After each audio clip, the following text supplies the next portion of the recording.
Okay, gavel, and I'll call this meeting to order.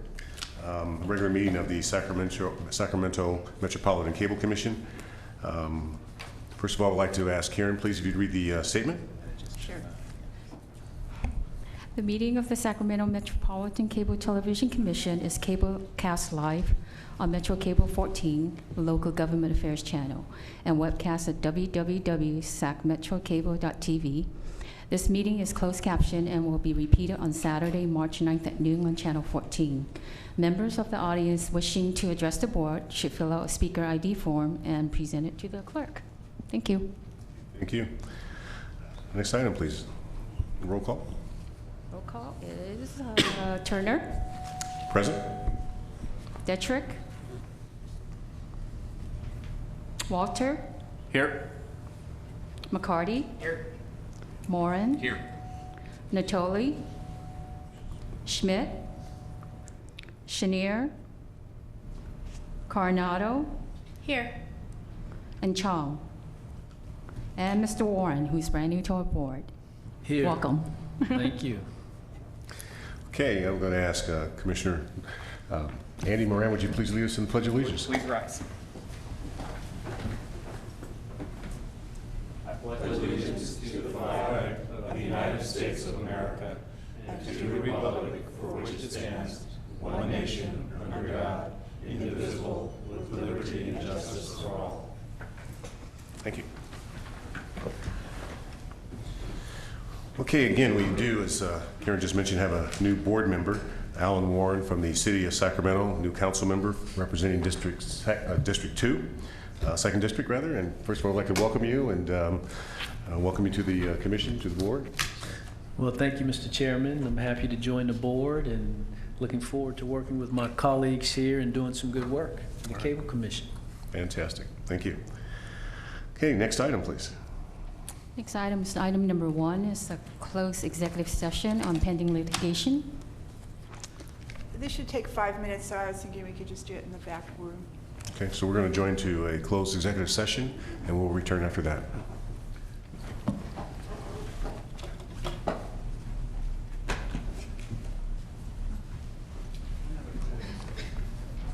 So the county supervisors, they can send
going to go ahead and reconvene the regular meeting of the Cable Commission.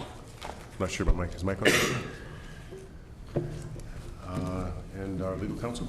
So there was no reportable action from that closed session. Okay. Okay, next item. Okay, next item is item number 2, is the review of franchise and PEG fees remitted by Sure West Televideo for the period January 1st, 2009 through December 31st, 2010. Good afternoon, Bob Davison, your Executive Director. As you know, we do biannual audits, every other year audits of the cable companies. We audit the franchise fees and the PEG fees collected based on the gross revenues. The county auditor performed the audit of Sure West and basically found that there weren't too many issues, that mostly they paid what they were supposed to pay. They did have some findings, which I'll describe briefly. Franchise fees and PEG fees were not paid on the PEG pass-through that goes to the Sure West customers. Technically, based on the law, the franchise fees should also be calculated on the franchise fees and PEG fees that the cable companies pass through to their customers.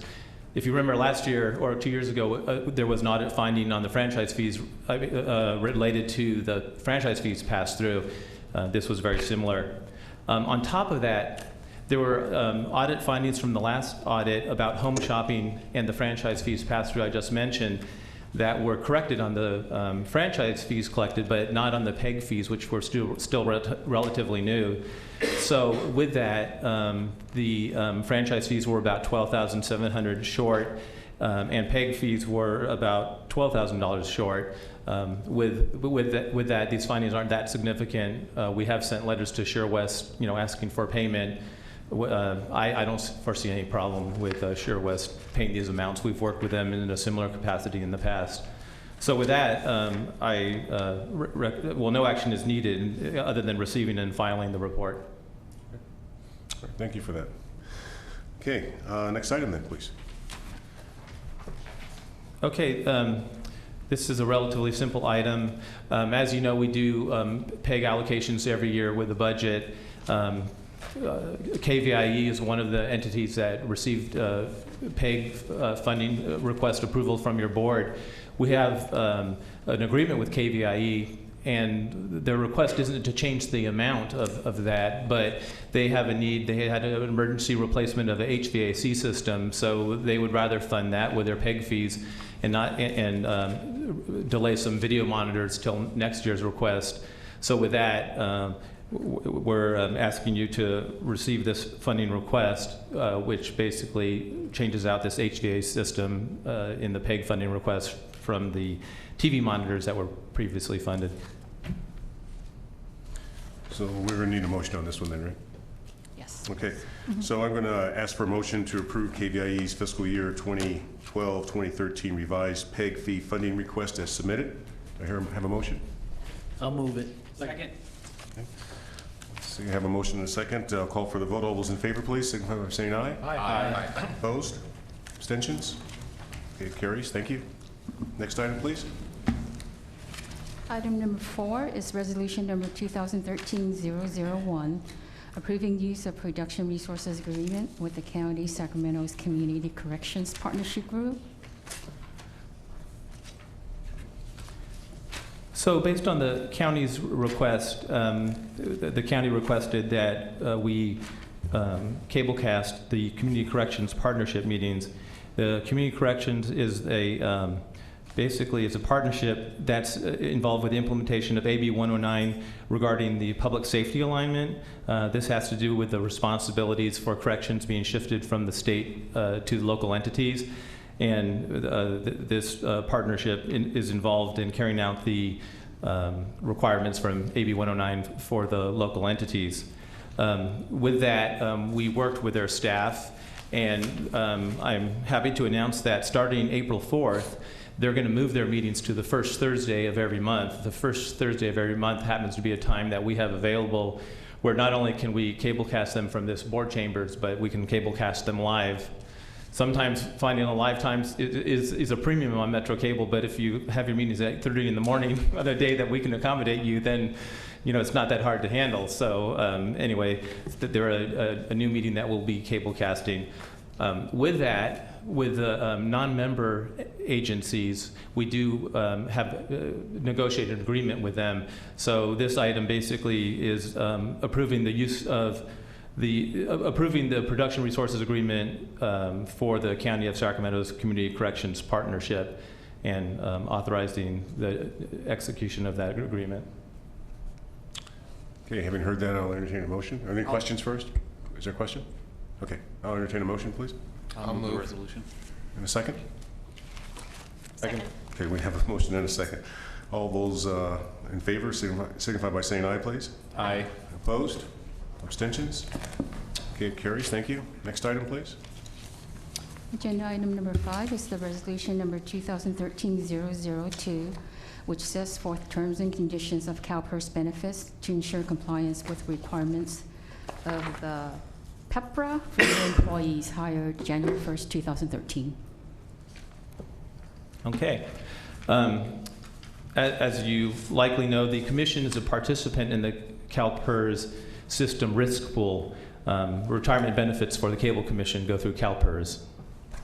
CalPERS notified the Commission about the impacts of the recent passage of AB 2340, which is the Employees Pension Reform Act, known shortly as PEPRA. The Commission does have no discretion in this matter, but I still want to let you know about this and also adopt the resolution, confirming the changes that will be coming forward, which will affect the Commission. Basically, for new members, PEPRA requires the Commission transition from its present 2% at 55 formula for retirement to 2% at 62. Final compensation will be calculated for new members based on 3 years, the last 3 years rather than the last 1 year. And there are changes to the employer and the employee contributions to retirement.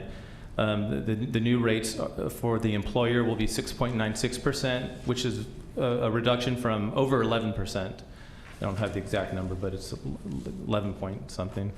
And the employee rate will be 6.75% versus 7% is the employee rate for current employees.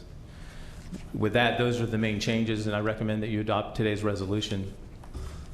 This is something a lot of us are facing in our own communities as well. So, any questions on this item? So moved. I'll entertain a motion. So moved. A second? Okay, it's been moved in second. All those in favor, aye, please. Aye. Opposed? Any abstentions? Okay, it carries. Thank you. Next item, please. Item number 6 is sought to authorize staff to hire a consultant to perform a comprehensive study of the Commission's salaries and benefits. Okay, staff is recommending a comprehensive study of salary and benefits. Just a little bit of history. Cable Commission salaries are tied to county salaries.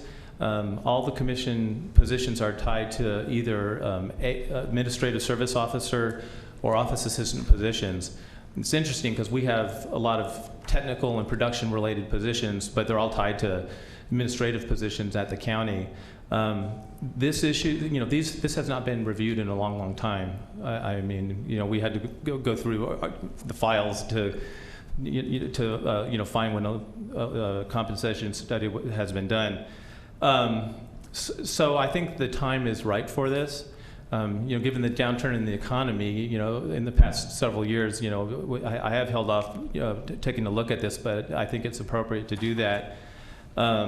Also, if you recall, in 2008, when we were hiring the ASO position, we looked at benefits and had some concern about benefits.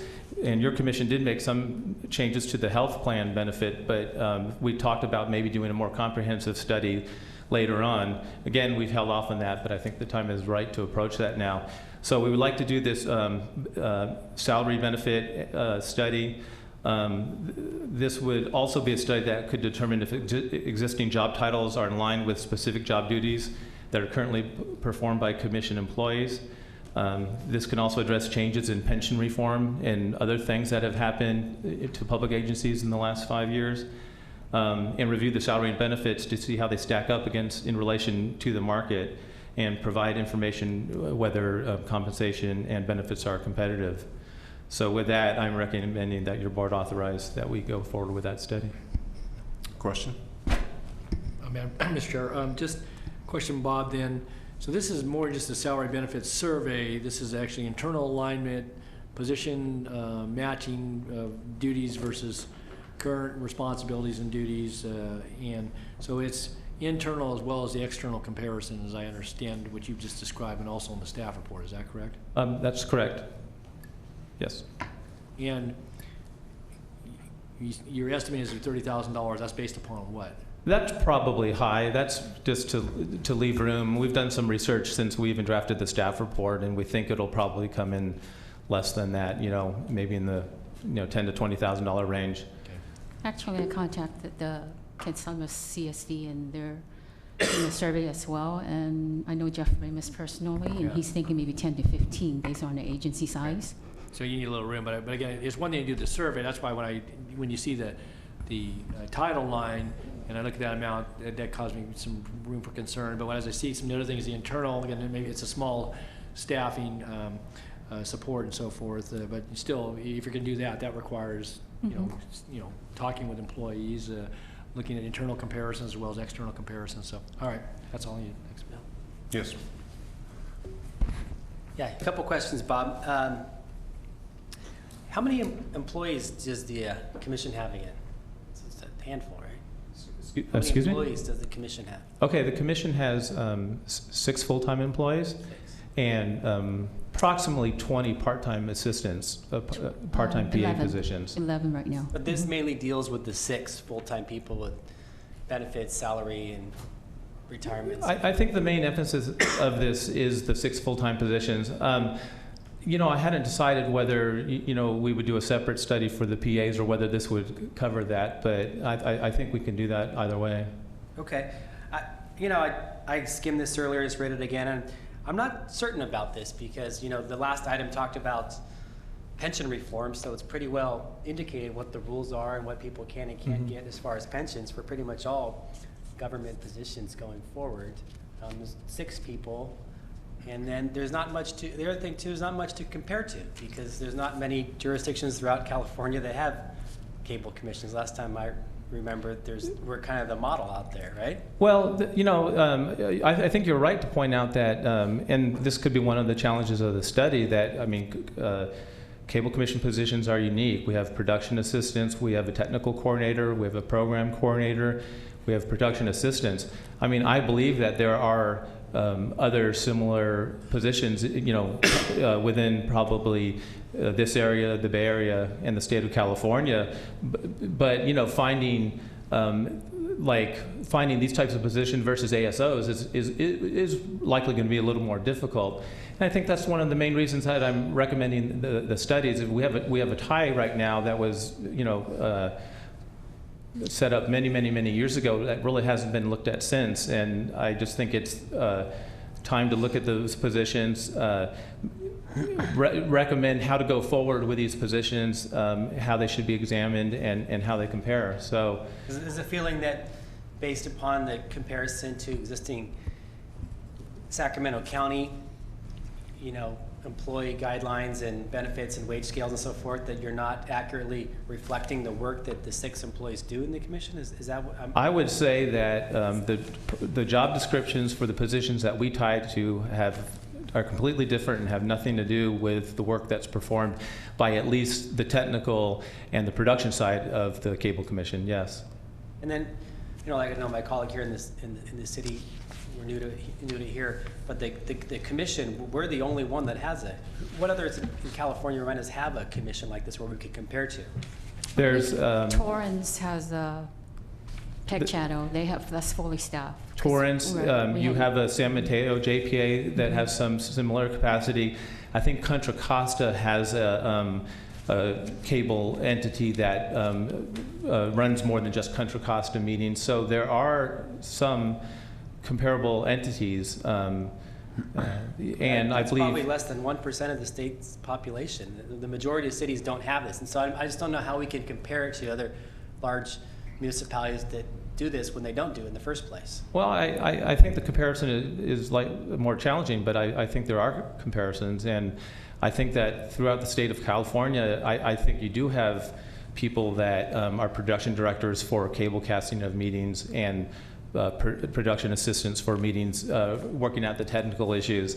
You know, it's part of the reason why I wanted to do the study is that I would like to wrap my arms around that a little bit better than I have right now, and I think the study would be helpful in that regard.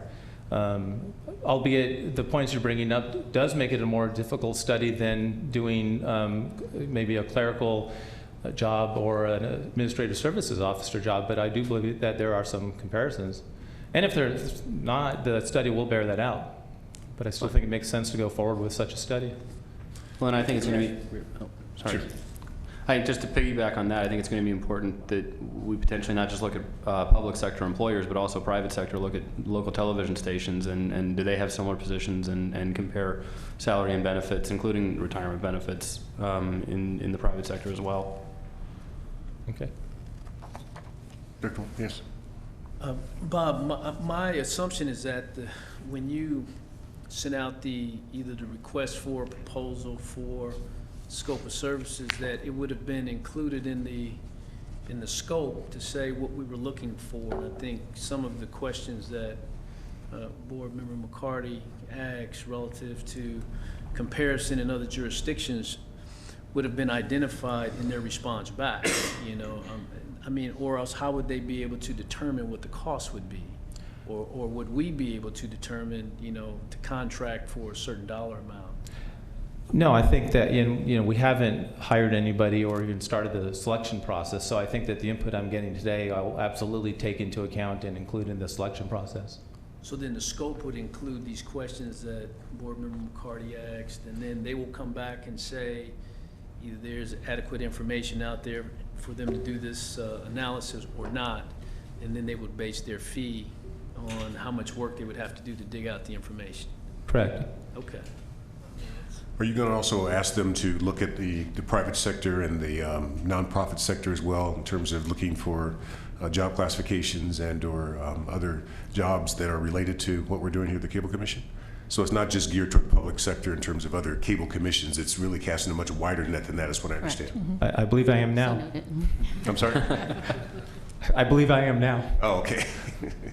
And just a clarification on that, because that can get pretty widespread as well. So you're going to look at the local media market, though. I think that's, because otherwise, if you start, bringing in, Like doing in LA. right, yeah, because you're going to do your comparisons maybe with Torrance or San Mateo, but those are not the media markets in which the private sector generally. I mean, they may have different private sector, elements to them than what we have here in the Sacramento media market. So, okay, thanks. Any further questions? Yes. Yeah, I just, Bob, I share your concerns for making sure that we're properly capturing the exact job responsibilities of the positions that we have within the commission. So I'm curious. I think I walk in with some concerns, but I think it's worth pursuing at least the study to make sure that we know that we're properly capturing the job duties and the compensation tied to them. But I also want to just put it out there now that moving forward with the study doesn't, I think, necessarily assume that we'd immediately implement maybe changes to the pay structures either, because I think we've also got to be sensitive as we work through this to the fact that most employees in the county and throughout the region aren't really enjoying salary increases right now. So I think we've got to also keep that in mind too as we work through this, that timing may be something of a consideration as well as we may or may not move forward. Sure, I understand that. Okay. Can you hold on just one second? We have a hand up in the audience, and can you hold your comments to the public? Okay, thank you. Okay, so we are in the process now of a motion to authorize the staff to hire a consultant to perform a comprehensive study of salary and benefits for the Metro Cable Commission. Do I hear a motion to that effect? I'll second. Sure. So we have a motion. As soon as you get your mic on, we have a motion and a second. All those in favor? Did you have Chair, a speaker? Did you have a speaker? Turner. It's unclear to me whether Mr. Cooper wanted to speak on this item. Oh, it was on this item. Okay. So he should be able He should to have speak a, before you my vote on apologies. the motion. Come on up and identify yourself, sir. Thank you. And it's helpful.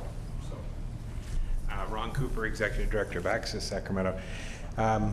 And specific to the challenge of identifying other cities, the Buskey Group, working with the Alliance for Community Media, just this week completed a survey of PEG organizations throughout the state of California.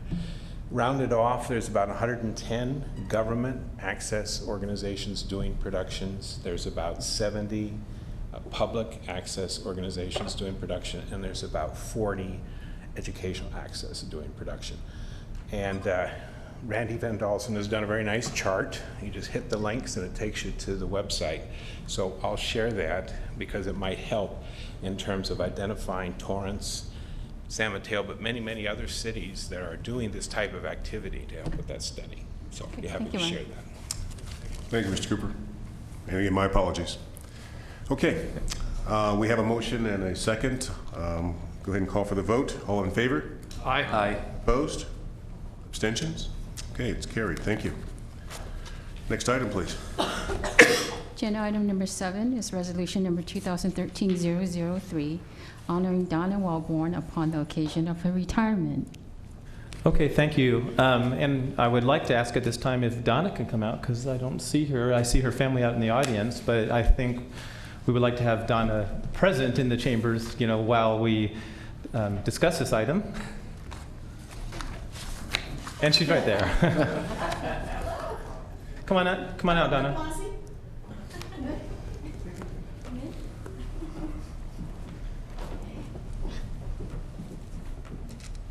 And my husband? Okay, hey, Donna, but before you speak, what I'd like to do is say a few words, and then Chair Turner is going to present a resolution to you and such, and then I think you'll have some time to say what you want to say, if that's okay. So, with that, this is a resolution honoring Donna Wellborn on the occasion of her retirement.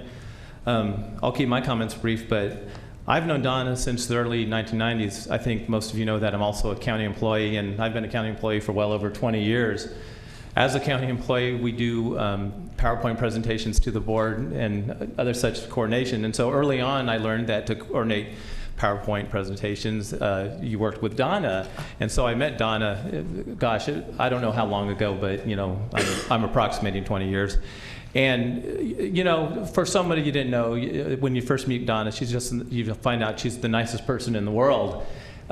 So I would call Metro Cable and say, I'm a little bit late, but can I still get my PowerPoint presentation in? And, she would allow me to do that. When I would do some run-throughs of some of the bigger presentations, I'd call Donna up and ask if, I can come and have things set up so I can do a run-through, and it was no problem. Donna was just always accommodating in that way. So our relationship certainly grew closer when I became the executive director of this organization in 2006. And since then, some of the things that I've noticed is that Donna has developed relationships with all the member agencies. And I was going to cover this a little bit later, but Karen, myself, and Harriet did meet with most of the member agency staffs recently to find out how things were going.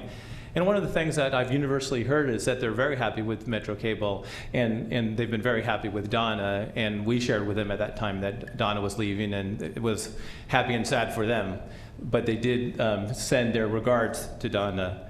Donna does a great job with her staff. She is one of these people that truly cares about her staff. She'll make sure she does appreciation events for her full-time and the production assistant staff that she has. She even had them a camp-out barbecue at her personal residence for staff. There's not a lot of people out there that would open themselves up like that as Donna does, and it's certainly noticed and appreciated.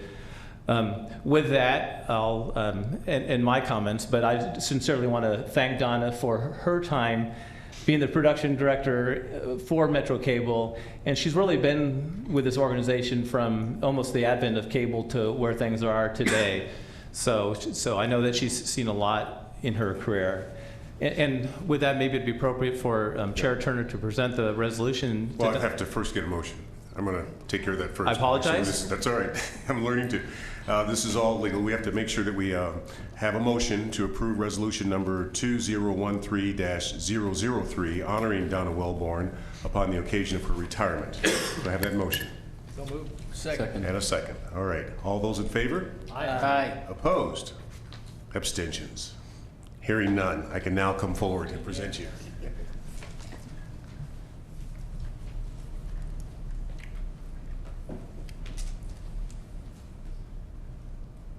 Because I'm retired, I have to put my glasses on.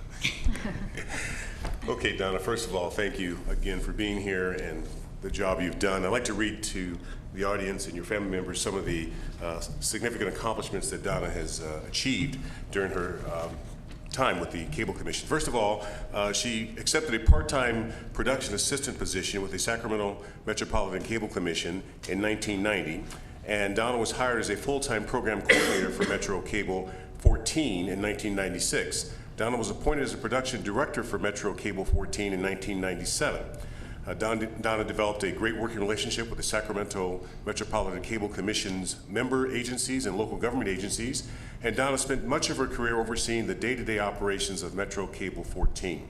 Donna oversees many of the improvements to Metro Cable 14 over the years, including and assisting in the implementation of closed captioning so that meetings cablecast on Metro Cable 14 are more accessible to the hearing impaired community. Donna steered Metro Cable 14 from the analog into the digital realm during her tenure and has helped mold Metro Cable 14 into what it is today. Donna provided exceptional support for this commission and to the board members throughout her career. It's with great gratitude and resolve that for your 23 years of dedicated service that we hereby recognize and honor Donna Welborn upon the occasion of her retirement and wish her well in this life of transition. Thank you so much.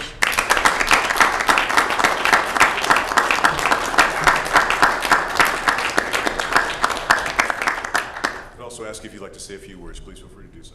Okay. Well, where's come on, my right-hand person here. Andrew Myrick has been with me since the beginning. Almost. Yeah. So, anyway, I asked her to come up and just stand with me for the for this. It's been a long time. It sure has. Some of the things that we've done together is what I'd like to do to promote camaraderie, and so I've done a lot of that over the years. And one of the things that Bob probably remembers is our last boating and barbecue on the river. And I remember you were a little afraid with the kids going out to the river. But once we started to, oh, thank you. Once we got there and the kids were there and Bob was, he was pretty hesitant for a while, they jumped in the water and had a ball and everybody had a good time. And a good time is what it's all about. So wow, I didn't think I'd be this nervous. But You're on television. yeah, it's true. It doesn't happen. You're used to be behind the camera. Thank you, Dawn. It's that camera right there. Yeah. Oh, well, I had a few things that I wanted to say, but I know that Bob, you mentioned a lot of things that we've done and done together, and I think that most of us have had a relationship that is different than any other agency, because we not only worked for everybody to make sure that the meetings get done, to make sure that everybody gets to see what's happening within the entire county, but we also make sure that the people that we have in Metro Cable all come together, and we all basically have the same support. We support each other, we work with each other, and to me that means a lot, to be able to have everybody working together and having a good time. So I think that's enough for me to say. I just want to say thank you very much. I've had a great time. So enjoy your retirement. And by the way, for those of you who'd like to stick around, we're going to have a cake reception for Donna in the conference room out front. So please feel free to stick around for that.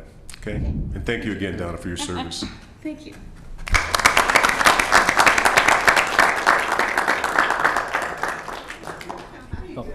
Yes. Yeah, Donna, before, did you want to introduce anybody else to the audience? You put it, yeah. My daughter. I got my husband there all. My daughter Mary. Yeah. Yeah. We're proud. Support. As you should be. Congratulations. Thank you. Okay. My water. Thanks, Donna. Too emotional. I think Donna's finding that it's a lot easier behind the camera than in front of the camera sometimes. Okay, thank you very much. Next item, please. Item number 8 is to receive verbal reports from staff on general administration items. Oh, okay, and I have several items that I'll discuss briefly. The first is there's some legislation proposed, AB 185 Hernandez. Basically, as written now, and it's not written very well, but it would provide that local agencies that collect franchise fees shall televise government meetings. That in and of itself, wouldn't be a problem for this commission, but I believe it's amending the Brown Act. This bill seems to be solving maybe problems that are happening in one single jurisdiction. But the problem with the bill is it's poorly written. It stipulates that franchise fees may only be used to televise government meetings. So in a sense, the way it's written now, it would leave out the revenue distributions that come to member agencies, which would be significant.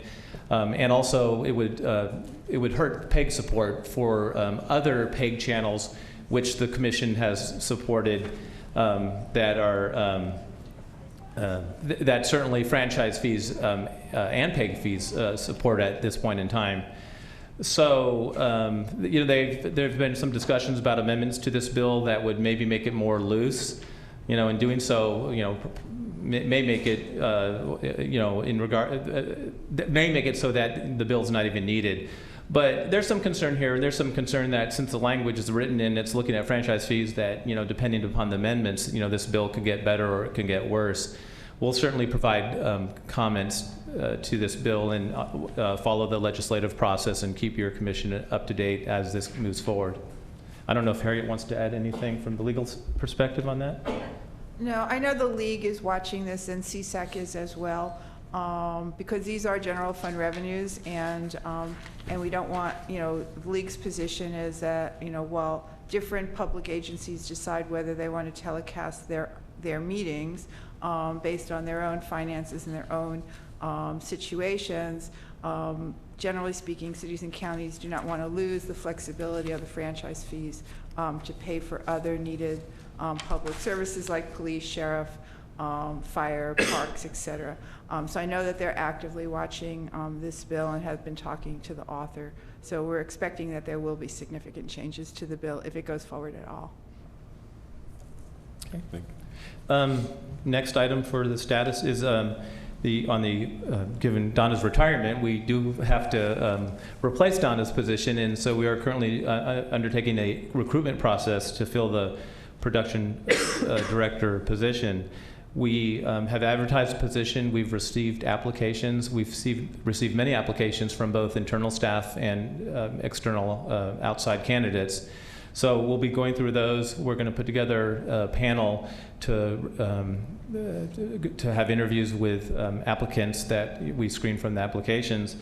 And with that, we plan to fill the position. We're not going to fill it by the time Donna retires on the 20th, but I will be naming a interim candidate, likely from current staff, for the interim period. And that's the only update I have on that right now. Next, we are for future meetings. The next meetings, April, May, and June. June, of course, we'll be having our budget meeting. And for April and May, I'm recommending that those be scheduled on an as-needed basis. We'll coordinate with the chair, and the chair will cancel. Not likely that we'll have a meeting unless the current litigation requires a meeting to happen, I believe. So with that, it's likely the next meeting will be in June. Okay. And those are the only items that I had on staff status. You had one, Bob, just regarding the member agency meetings with city managers and county execs. Thank you, Chair Turner. No problem. I just wanted to. I bypassed that one in my notes, and I did allude to that or discuss it briefly when I was during Donna's item. But yes, If you recall, when the PEG fee was new, we met with all the member agencies, staffs. We met with city managers and other staff, and we had some good meetings several years ago, and we felt that it would be a good idea to repeat that every few years. Not so frequent that they're looking at us and saying they don't want to talk to us anymore, but frequently enough so that we're keeping tabs with the member agencies and we find out how things are doing. And with that, I think we've gotten some pretty good feedback from the member agencies.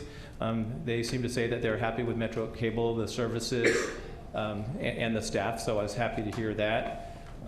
We discussed the annual process for PEG fee funding, and a lot of the member agencies did ask us a lot of detailed questions about possible requests that they could have coming forward.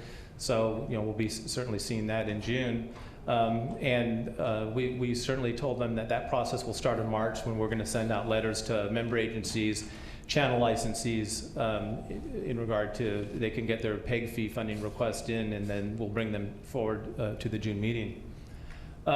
Several member agencies did voice interest in showing content, video content on Metro Cable. And I think we are happy to work with member agencies as best we can and provide that. Certainly when we run government meetings on Metro Cable, and that's our bread and butter, but there's a lot of time between meetings, off hours and such, where if member agencies are going to be producing their own content, we would be happy to work with them and try to get that on Metro Cable. So, like I said, at least 3 entities expressed an interest and let us know that that type of content will be coming to us in the future. And then we expressed that we will be happy to have our staff working with them to help make that happen. Question? Yeah. Thanks, Mr. Chair. Quick question, Bob, and this goes kind of to that content, the filler content that may have good substance to it.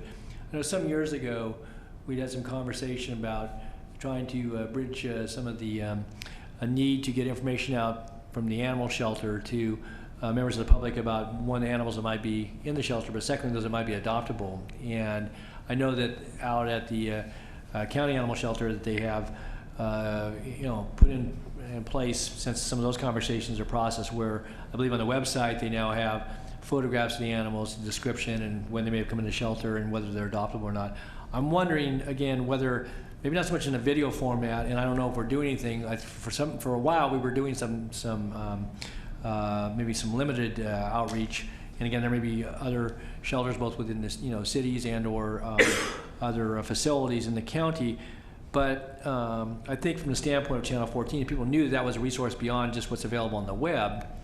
And when I see some of the advertisements for some of the national organizations that run on some of the commercial channels, just on and on and on, it's nice that they're drumming up not only support for their efforts here and as well as nationally, but I think it might be an opportunity, again, where something that would appeal to folks would allow them from comfort certainly of their living room and watching Channel 14 if they knew that some of that was available. So I would offer that as I don't know if that came out in your conversations, but I do think there's some advantages to having content certainly from the member jurisdictions that might be of general interest or specific interest, but I would advocate that that's a type of content relative to the animal shelter that is changing, so it's not the same thing all the time, it's not repetitive, and might drum some interest in coming to Channel 14 for the purpose of finding out more about what animals might be available for adoption and or that are in the shelter for redemption. So yeah, that sounds like it could be a good idea, and we'd be certainly happy to talk to the county about doing that. Because I think some of that database is now available, maybe transferable. It may not be as interesting as having a 15-minute video and people talking, but there's a database there that's available. I believe it's on the web that might be transferable and would be good material that would be readily available and current for use with Cable 14, maybe as some of the fill in between some of the meetings and so forth. So I just offer that as a thought. Thanks. Okay, thanks. Any other questions? I do have one speaker sheet for this particular item, number 8, Ron Cooper.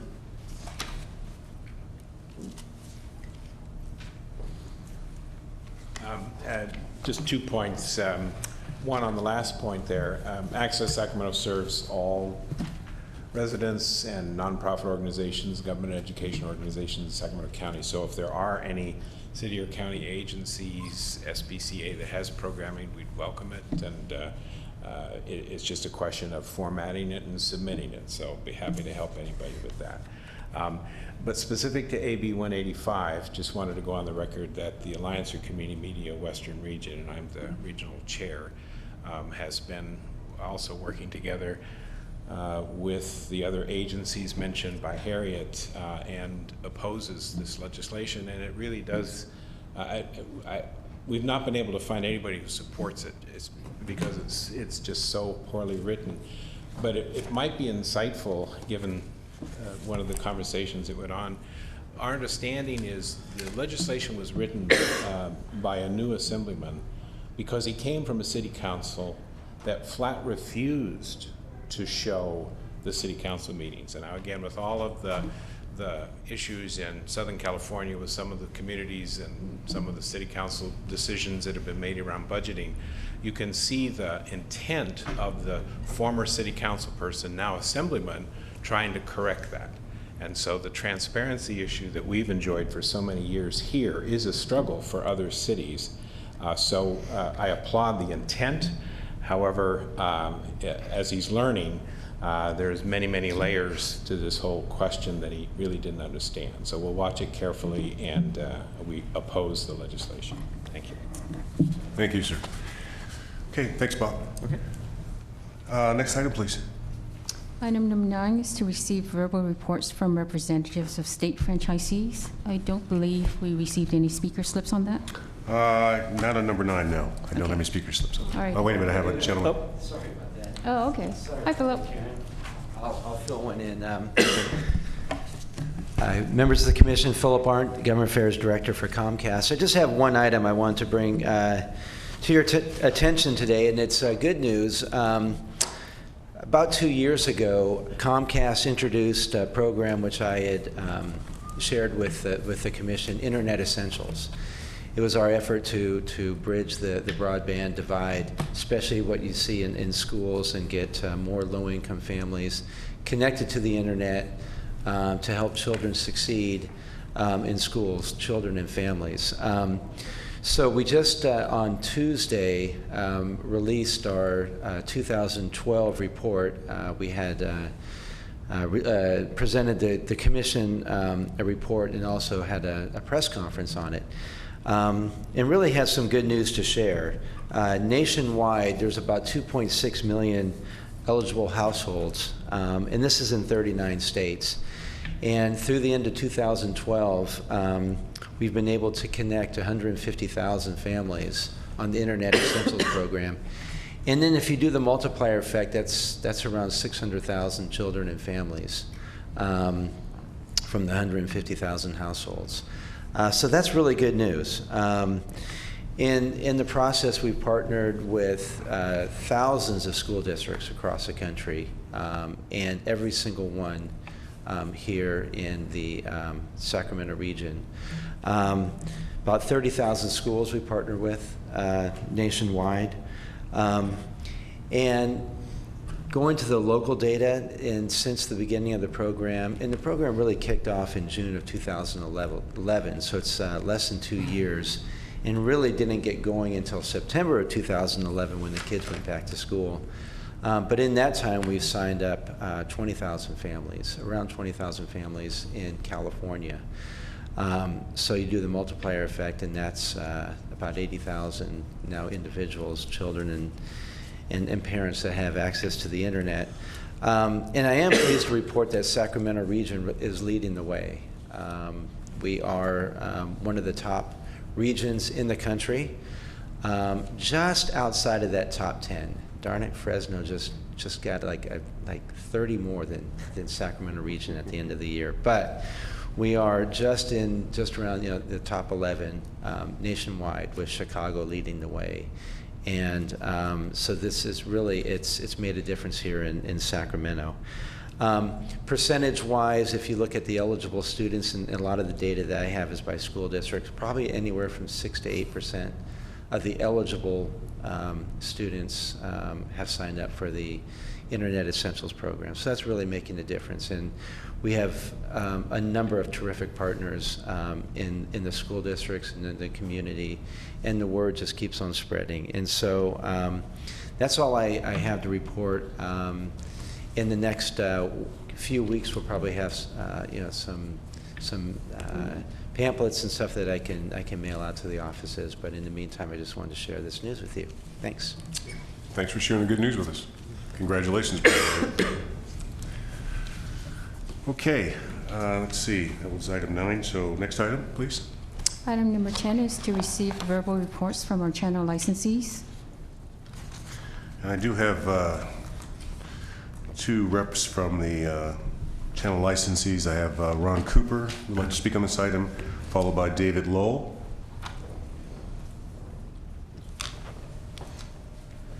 Ron Cooper, Executive Director of Access Sacramento, and again, we want to offer our congratulations to Donna Wellborn. Donna actually first started at Access Sacramento as a production assistant. I remember the day when she said that she had applied for and got hired as a production assistant at Metro 14. The optimistic, energetic self that she is today, that's the Donna that we knew at Access. So it's really a pleasure and an honor to congratulate her on such a wonderful career. Mr. Chair, just maybe turn that congratulations, because I understand you may be joining the ranks of retired, if I Yes. said that correctly. So I think just, I don't know if you're going to elaborate, but I certainly would congratulate you as well, Ron, for your efforts, and just take the opportunity while you're there at the podium to express our thanks to you. You haven't missed, you probably made more of these cable meetings than just about anybody. I was just saying to David, where's Liz? Yeah, I know. You and Liz It's were like- neck and neck over the years, but. So I appreciate that, Yeah, Donna. so again, I don't know what your plans are for retirement, but again, you've been a very faithful, certainly attendee here, but also obviously have led the Access team for many years and done a lot of good work. It's a wonderful community and a hometown. I know how Donna felt, in the sense of we do feel that we play an essential role, all of us in this room, in terms of kind of providing the glue that holds our community together in a significant way. There's a couple of items that I think were passed out to you. One is a summary of different interesting and important issues. We have March Madness coming up on this particular weekend on Saturday, where we have 4 different games. Again, these were games that were played at Sleep Train Arena last weekend, and some of the teams continue to march on through the playoffs. Some notable hometown events, the Chinese New Year celebration. We covered South Sacramento Celebrity Basketball and the 62nd annual Miss Sacramento County program. We did the live carriage of the event, the Mayor Johnson's State of the City address from Memorial Auditorium. There's a flyer that's with you, and we invite you to our April 4th fundraising event at the Crest Theater. Sacramento has talent. We've scoured the area, and we have 11 wonderful performances. And we're going to honor Dr. Barbara O'Connor for her power of voice. This will hopefully be an annual event and an annual honor, seeking out leaders in our community that use the power of voice to express a unique point of view. And we think Dr. O'Connor is a great example of that. And so we encourage your participation. I want to thank Councilman McCarty and Councilman Cohn and Councilman Fong from the City Council for helping with our stipend sponsorships, and encourage others who might be inclined. The funds raised will go to stipends for our Neighborhood News Youth Correspondent program. This is a really wonderfully successful program, and it's not one of those like, well, what exactly are they doing and how would I ever know what they succeed? Go to accesslocal.tv any time of the day or night. You'll see wonderful short videos and wonderful stories. And again, our belief that young people reporting about their communities, these stipends and Target gift cards are significant because they put food on the table. We're way beyond high school and college students just doing it for the love of it. and that the stipends have been very, very helpful. We have some wonderful stories to that effect. So any ticket buying on your part or your constituents would be much appreciated. They've, together with others in the community, have now created more than 1,200 videos and digital stories, again, all archived at accesslocal.tv. And then, Don, you stole my thunder a little bit there. I am announcing my didn't know you had it. retirement. I wasn't reading ahead of you. There you go, yeah. And also the job description is there as well. Actually, I've been talking to the board now for almost a year, so the idea of having been executive director since '92, one of the things that I've learned is, and I liken it to football, you know, it's at the point of the handoff, it's the transition where fumbles happen, okay? So we don't want to fumble this. So we've been anticipating this day. We've hired the Buskey Group, which is somewhat ironic because Randy Van Dalsen was the initial executive director for the first 5 years. He now leads the national search team in terms of surfacing excellent candidates, both locally and nationally. And then the board itself will make the final decision in terms of the new executive director. We will hopefully announce that person at the June commission meeting, and they'll start July 1. I'll work alongside through the month of July, and then be retired, whatever that means. I'm still trying to figure that out myself, come August. But I was born at Mercy Hospital. Sacramento is my hometown. So I'm not going anywhere, and I do hope to find some kind of continuing role because, well, again, what we do here is very significant. It really is important, and it stands alone. As you were saying, Councilman McCarty, there aren't many other cities and counties that do this, and so we are a leader because of that. And so I appreciate all of the support and appreciate the kind words, and look forward to continuing relationship, whatever that might be. So thank you. Well, thank you too. And hopefully you'll have some sort of retirement party that we can all attend when that point comes. Well, thank you. Thank you for with a boat. Thank you for your report. Okay, our next speaker is David. Is it Lowe? Yes, sir. Thank you. Good afternoon, David Lowe, President and General Manager of KVIE. I am not here to announce my retirement. I do want to thank you for approving our budget change. We will try to install that before the heat of Sacramento comes bearing down on us, so thank you for that. Speaking of budgets, we did lose 5% of our grant from the Corporation for Public Broadcasting. We were a victim, of course, of the sequester, and that represents about $100,000 to our bottom line, so we'll be working at filling the gap on that. I want to let you know about Studio Sacramento. It's one of the shows on KVIE2. We just interviewed and cable casted a conversation with Congressman Ami Bera, and that's the 4th time we've had a member of Congress on Studio Sacramento. We're pretty proud of that. But it's not only our officials in Washington, it's also our local elected officials that we have conversations with. So if any of you would like to have a conversation with us on Studio Sacramento, please let me know. Also, we haven't met in a while. In January, we lost our friend Huell Hauser. And you know, while it wasn't apparently a shock to him, as it turns out, he had been battling colon cancer for 2 years. It was definitely a shock for us, but he had prepared for it. And of course, in addition to the legacy of the programs that he's created that we're going to continue to air, he made sure that we have rights in perpetuity to continue to air those programs. And it's really a great way, I think, to introduce people and share it to California and continue to share the love, whether it's places and people right here in Sacramento or really anywhere that's within a day's drive. So it's a sad time for us, but we're also glad that he left that legacy for us, and he'll be missed. And then also just, I think that's it. Thank you for supporting KVIE. Thank you. Okay, I think that's it as far as the speaker cards that I have on those 2 items. Okay, our next item, please. Item number 11 is to receive comments from the public on items on items that are not on our agenda, or agenda's items, I'm sorry. This is where I get to read the public comment piece. Right, I don't believe we have any speaker slips. Yeah? Okay. So I still need to read this? I won't read this. Okay. So hearing there are no speakers, I just want to make sure one will speak. Okay. Then our next item then is adjournment, and I'd like to adjourn this regular board meeting to the reception area for cake to honor our new retiree, Donna Wellborn. Meeting's adjourned. Thank you, Chair.